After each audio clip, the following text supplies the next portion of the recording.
to Across the Bifrost, the Mighty Thor podcast, where on each and every episode we explore the world of Marvel's Mighty Thor. I am your host, Ryan Doze, and today I'm joined by a good friend of the podcast, our resident Hercules to the rest of our Warriors 3 members. Eric Teske is back to, we get to talk about Cap. It's crazy. We've talked about Captain America 2 weeks in a row, Eric. It's like we're being taken over by this patriotic vibe of Steve Rogers. Is this even a Thor podcast anymore? Well, just like I will make any excuse to talk about my boy Hercules, I think Cap is just trying to find a way to give us more Thor. Cap is obviously a huge Thor fan and just wants to get out of the way and let Thor shine in his own book. And so it's very nice. Boy, does he. But, the last issue, actually the last episode of the podcast was 14. I did a solo review of the first part of this story. And the reason we're covering these Cap issues is because J. Michael Stracynski, who former Thor writer, is telling this team up story. And those of you that maybe follow me on social media, so I love a good team up story. The classic Marvel team up issues are some of my favorite things to collect. But J. Michael Straczynski, wrapping up his Cap run, wanted to tell a story of Cap, Spidey, and Thor, characters that he's written many, many, many, many times. So we're back to Broxton, back to the setting of J. Michael Straczynski's run on Thor. And in the first issue of this run, number 14, we're kind of like assembling the pieces. We didn't really do a lot last issue. This issue, we did a lot, Eric. I feel like we made up for the pacing of the first part of the story with this, where everything moved really fast. Did you get that sense that we kind of picked up the pace in 15? We got a lot of questions answered. A lot of the mystery is not only being solved, but sort of explained. And we're given a little bit of the run up of how we got here and then where we're going next. So they do definitely a lot of exposition, but in a fun sort of roundabout way as well. So it's not just, people monologuing about explaining what happened. But we are definitely discovering, getting some questions answered for sure. So I couldn't agree more. And we're actually not gonna preamble too much because there was a lot that happened in this issue. And I, unlike last episode, I have someone to talk about comics with. I have said this many, many times, friends, that comics are better when they're read and consumed with other people. And Eric is one of my favorite people to break down comics with. So we are going to dig into Captain America, number 15. This issue is called A Town Shall Rise, referring to Broxton, of course. We start off this issue with Cap, Thor. Oh, actually, one second. This is written by J. Michael Straczynski. The art is by Jesus Sayas. Then we have colorist Matt Hollingsworth and letterer Joe Caramagna. The cover, honestly, I've really enjoyed the covers of this run of Thor, Cap, Spidey stories by Torrin Clark. I just love the kind of the clean, almost like, I know we'd name drop him a lot, but the Martin Coccolo look of them a little bit. I really enjoy that. But we start off the story with Cap, Thor, and Spidey showing up in Broxton via Rainbow Bridge. So they have gone across the Bifrost, you might say. And Thor thanks Sif, and it's just funny. He's thanking Sif off camera, and we don't even get a response from Sif. It's just assumed like she hears him, she gets it. She's just doing her job. And they start walking through what is left of Broxton. And there's a lot of dialogue here.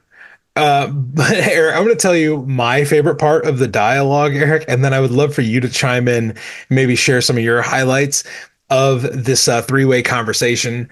They're walking up the desolate street of Broxton, and Cap pulls out his phone to do the Street View app. And Spidey is kind of marveling at the fact that Grandpa knows how to use his phone. And Cap has the line of the issue when we're like 2 pages in And Cap has the line of the issue when he says, well, Spidey sets him up by saying, "Hey, Grandpa. Hey, Grandpa knows how to use Street View." Cap says, "I also know 1,247 ways to kill you with a spoon." Spidey says, "Do you have a spoon?" Cap responds with, "I was in the army. I always have a spoon." Spidey says, "Copy that." That was my favorite part of this first little interaction they have on the streets of Broxton because I'm just like, how perfect. Cap is so like cooler than the other side of the pillow. And Spidey is just like this neurotic teenage energy that he's trying to quip. And Cap's like, no, I will kill you with a spoon. And yes, I do have a spoon. So Eric, this first little part here when they're walking through the streets of Broxton, did any other parts kind of just jump out at you that you really enjoyed or that made you laugh or things like that? I think I really like the banter. Yeah, the banter keeps it Yeah, fun. I'm looking at solid. Peter Parker later on goes to Thor and kind of confesses, "Hey, I was just doing the grandpa stuff to look cool." And so, Yes. and Thor is just like, I don't care. He's like, he's like, Thor we don't is have kind time of for the this. wet blanket of this trio. Yeah, Thor's on the mission, and Cap is willing to be funny, which is nice because he's not just this old fuddy duddy. I mean, it's like Yeah. he's adapting. He's a modern guy. I mean, yeah, he gets a lot of boomer jokes and stuff coming his way, but he's with it. Yeah, yeah. It was weird, like with the art showing him with a smartphone in his hand, because Hmm. he's like Spider-Man with a smartphone in his hand. I'm just like, okay, yeah, that's just Peter Parker is this young guy.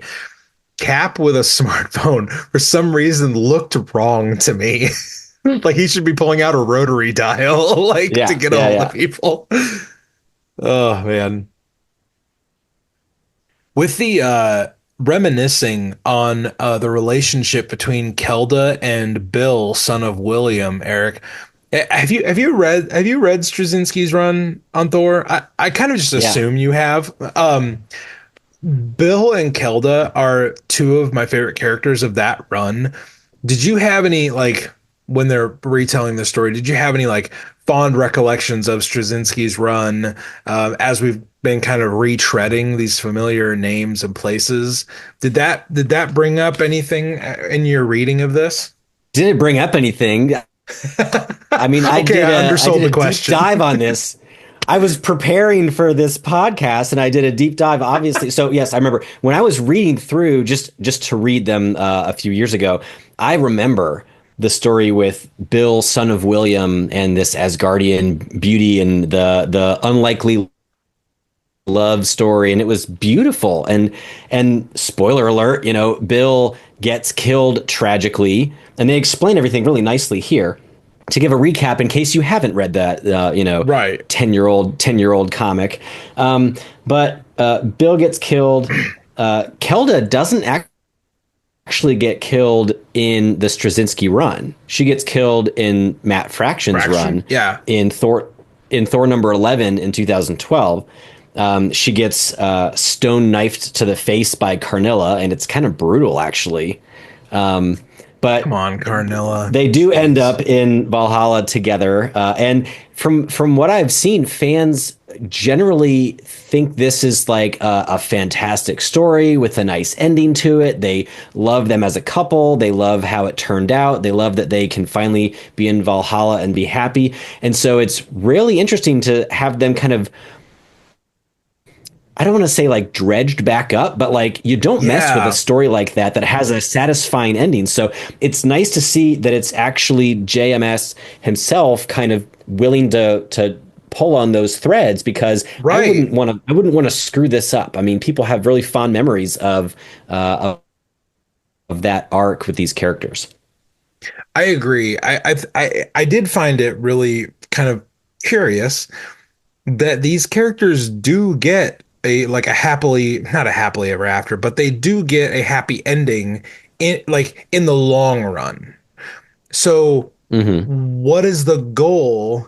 And what we can speculate, towards the end here, what is the goal in bringing Kelda, especially Kelda in this issue? back into the forefront where she's like, by the way, I was really afraid something bad was going to happen. So I froze this moment, and Spider-Man made it apparent last issue that it was a restore point, that this was a moment that they could go back to potentially. And Kelda, we find out that they're looking on the. Let me explain this to the listener. They keep talking, and as they're pulling up the Street View apps on their phone, they notice that the people in the past are looking at them. Specifically, we see Kelda walking along with Bill in Broxton, and we see Kelda turn and look at our three heroes. So Spidey and Cap put their phones like they position them to where Kelda's image from the past is between them. And somehow, because comic books, this ghostly negativized version of Kelda comes out and attacks them, and they're like, whoa, whoa, whoa, whoa, whoa. Like, let's slow down. Like, we're here to help. And Thor is obviously the one that makes the first, hey, Kelda, what's up? Like, and she fills in a lot of the gaps in our knowledge. So, Eric, if you wouldn't mind, man, like, kind of summarize, like, what does Kelda let our heroes know about what's going on in Broxton, and why, she's at the center of it? Well, so she's realizing, or she's explaining to them that in this perfect moment where everything was going well, and they were, she was in love with Bill and she was walking the streets. She really, when you do that thing when you're like, oh, I'm going to save this memory for later, like, and you think, Yeah, I'm going to take a mental picture. She's taking a mental picture of this, but it's literally splitting off this negative world, and it's really the photography. It's like having a negative of film. It's like a right. copy of it, right? And so there's this whole negative copy of that moment, precisely at that frozen in time moment, that has split off and is in this other, sort of negative dimension. But it's everyone that was there, and everyone that has since died has this negative version of them that's still there, and everyone that's still alive has then this doppelganger. And we get into some hand wavy quantum physics explanation of what might happen with that. But And needless to say, quantum physics, whatever. and they're like, Peter Parker explained quantum something something quantum. And it would be bad if these worlds merge together. It's going to basically overwrite the negative side of things, would view that as like being destroyed, and so they don't want that to happen. But everyone who's on the living side is potentially at jeopardy if these realities collide. Essentially, there's a great panel where Spidey's explaining how, when somebody makes a choice and it splits off into a separate timeline, that has a natural way of sort of cleaning itself up, and that doesn't actually create a branching reality. And then Cap goes, then the multiverse could not and cannot exist. And Spidey goes, exactly. And they break the fourth wall and look at the camera, because it's like, wait, but you're saying then there is no multiverse, and so what's the whole comic universe and MCU and all that stuff wouldn't have a way of existing. I love that this issue feels like JMS was having so much fun with the quipping back and forth, but then like that look to the reader of like, he spends a quarter of a page just showing them, look at us, and be like, the multiverse can't exist. Well, Yeah, I love that so much. Jim from The Office. Right, Look, right. camera pans in. Yeah, world now, Eric. I don't know if you know this, but John Krasinski, world's sexiest man alive. Oh, is it Jim. official? Well, that's everything I saw online. I follow a bunch of like Office meme accounts, and they were like making a bunch of jokes about it. So hey, more power to him. Still think he would have made a great Reed Richards, but alas, that is not why we're here. So yeah, but it is like when Jim would look at the camera and just kind of wink at the reader. It's like we're all in on the joke. We're all in on it. And Kelda says like, "Hey, if we're gonna all the sciency Star Trek jargon that Spidey just the laid out, we have to go into Dark Asgard, which is what we saw at the end of last issue. We have to go into Dark Asgard and we have to find the restore point." Now, this is where the issue started to really sound like Inception to me because she also says the closer we get into Dark Asgard to find the restore point, the dark negatives of the people, that we see later. It's Heimdall, Fandral, Volstagg, Hogan, and Thor. Those are the ones, the named characters that I kind of picked out of the crowd. They're going to try and fight to keep from being eradicated. So they don't want the heroes to get to the restore point. So that's why it kind of reminded me of Inception when, Leonardo DiCaprio is leading the team deeper and deeper and deeper into someone's mind to steal that memory that the brain is trying to protect itself from having things stolen from it. So, what did you think of that premise, Eric? That we're basically doing a heist to get to the restore point, but we have these dark negatives of all of our favorite, friends and family. Even Loki shows up. Kind of the classic Loki shows up. What did you think of that premise that JMS kind of puts into this story? I thought it was really cool. I like it because it gives us a combination of we shouldn't feel bad if those negative characters are killed. Like we shouldn't mourn them Right. because they're kind of just the shadow of the living character. It's not like its own separate thing. And if these realities merge, they just merge and become that one whole being again. So they're not really like dying.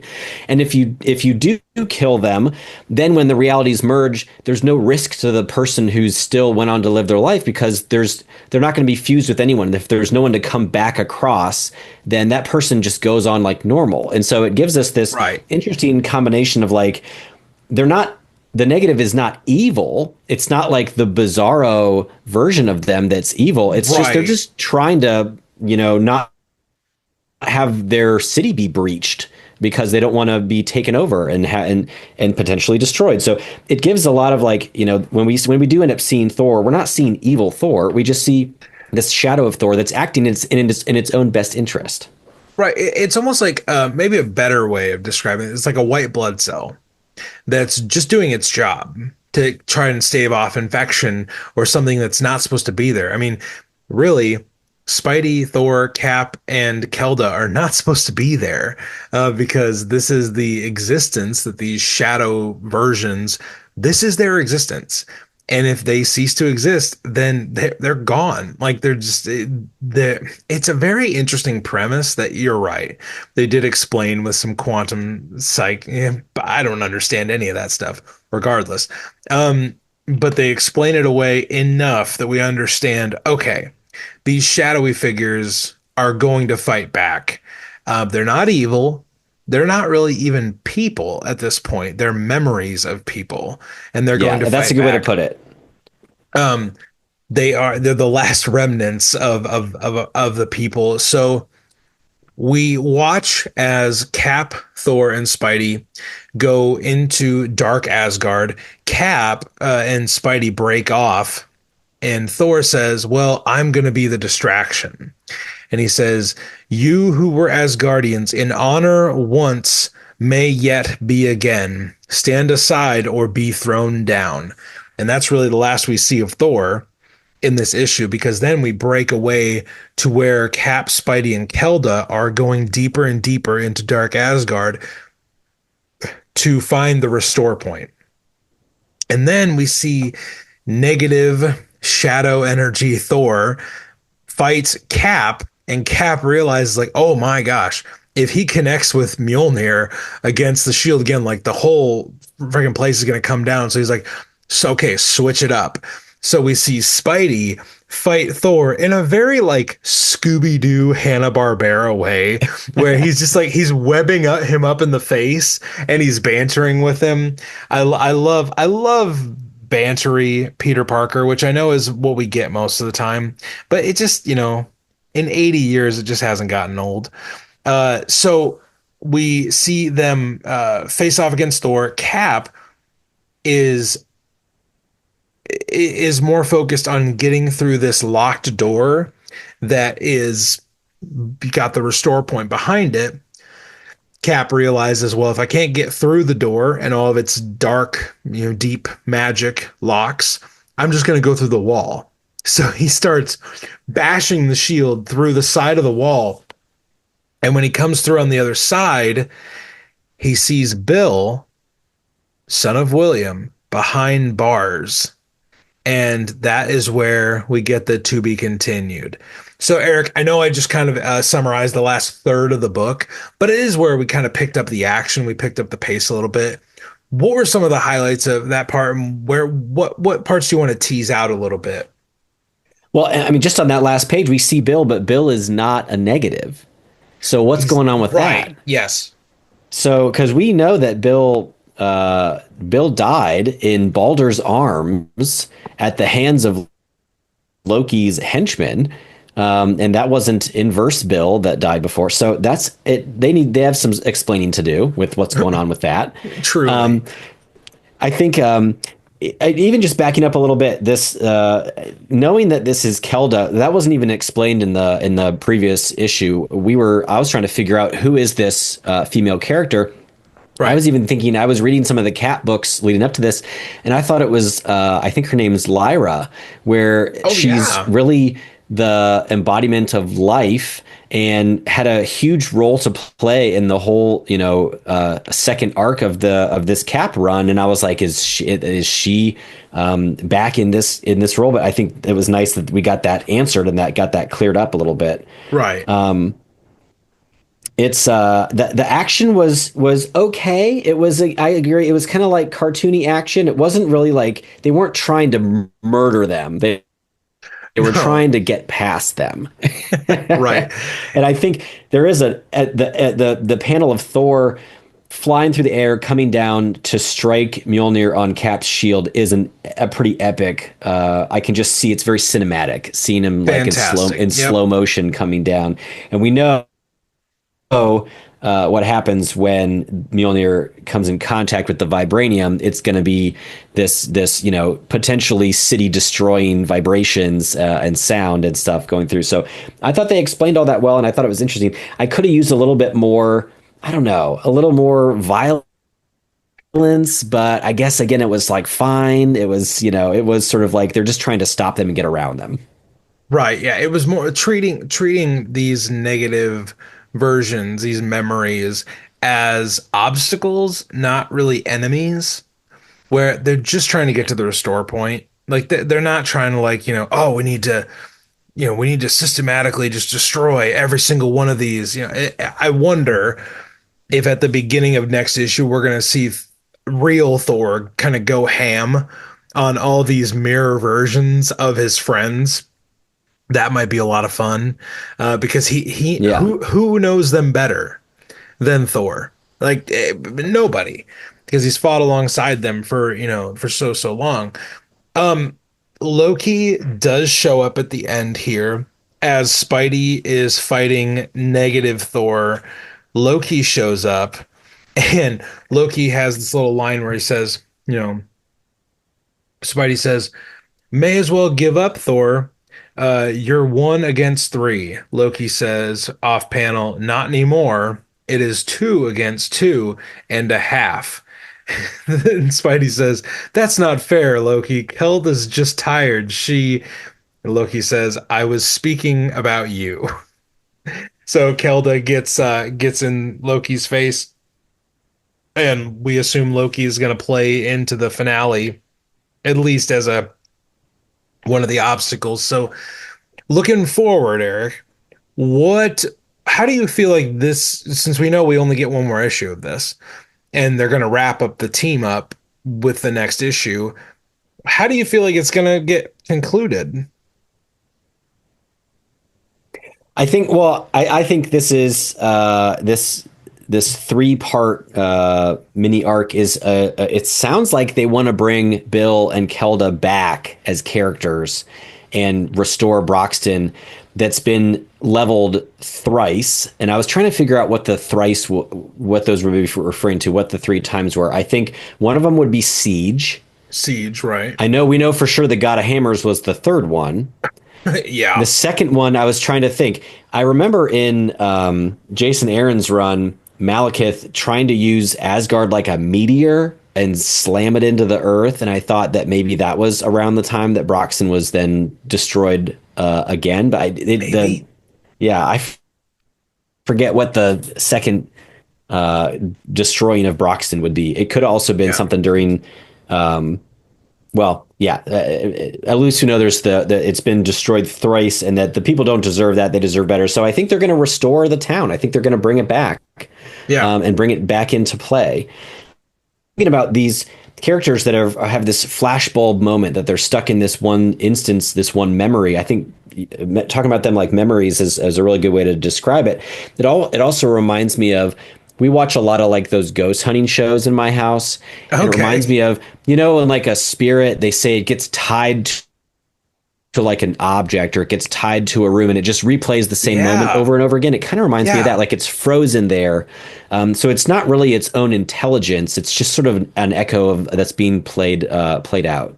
Right, right. Um, yeah, that's a really, really good way of describing that. We do know that we're gonna get the third part of the story in number 16, and I believe last time I checked, issue 16 will come out the same week that Immortal Thor 18 is going to come out. So we still have 17 coming up next week, and we'll get that review to you guys as soon as we can.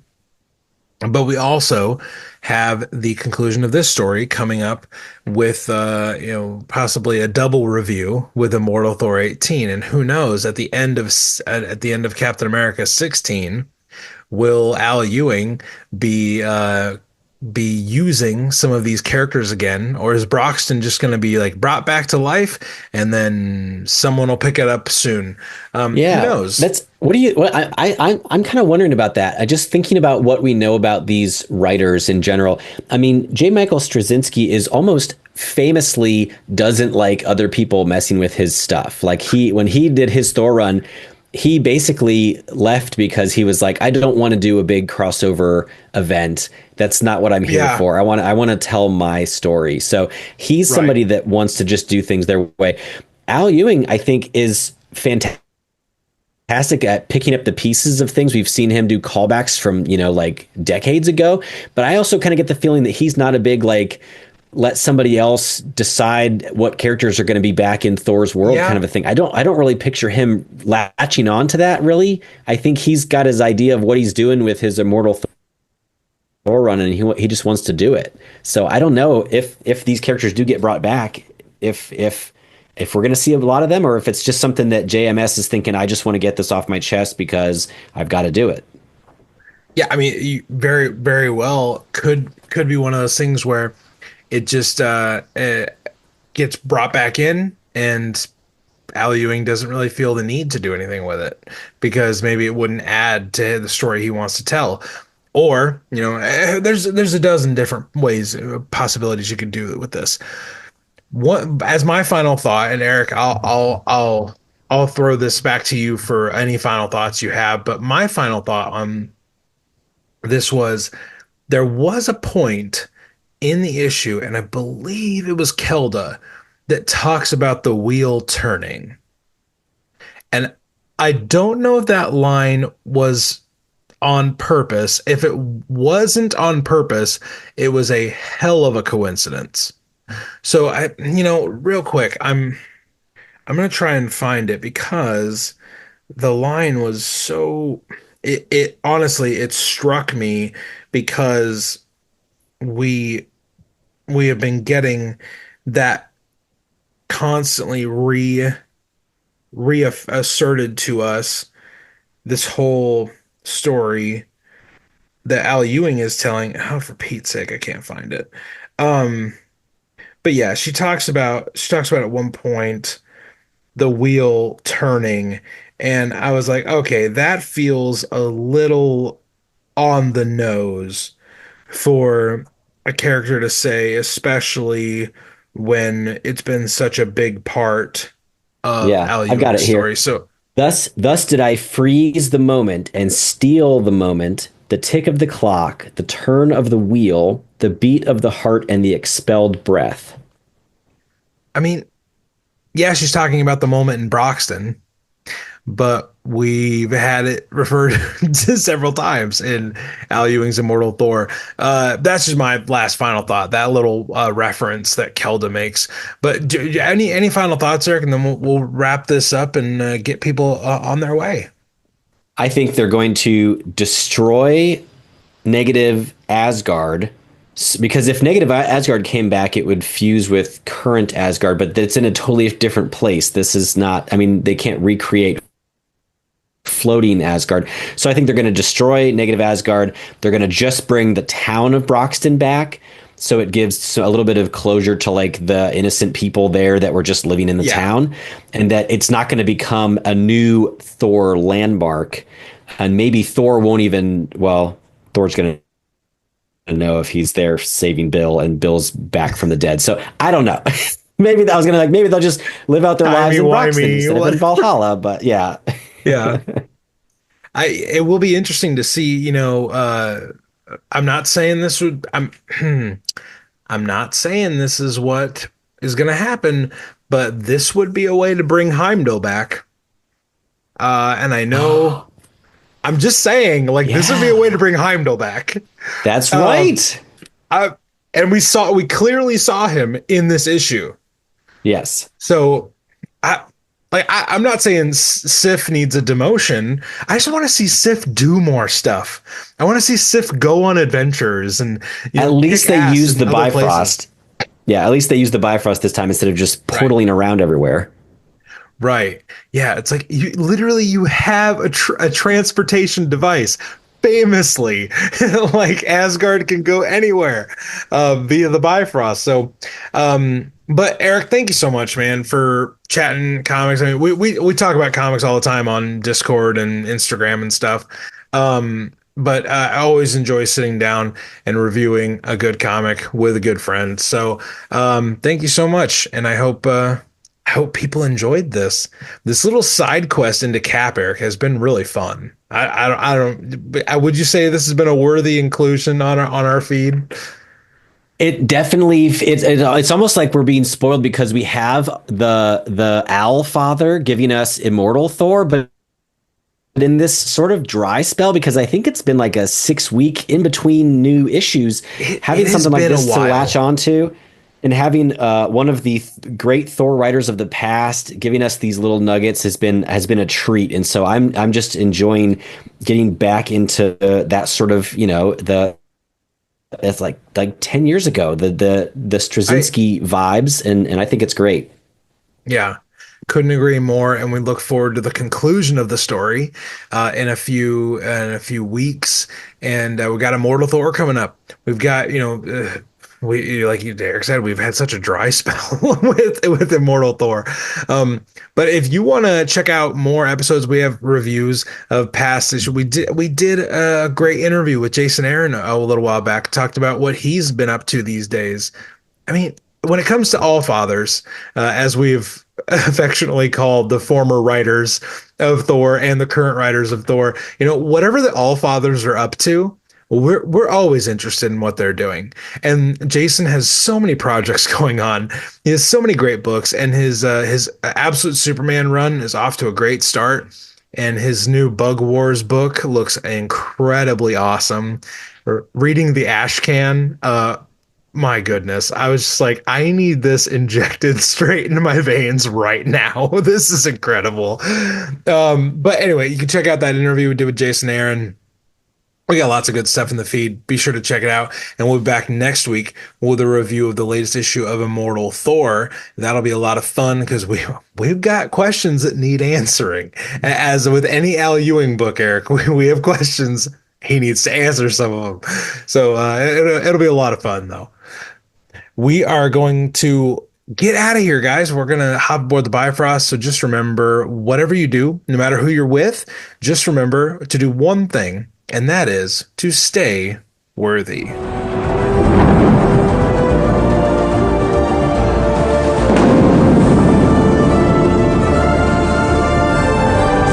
whoever holds this hammer, if it be worthy, shall possess the power of Thor.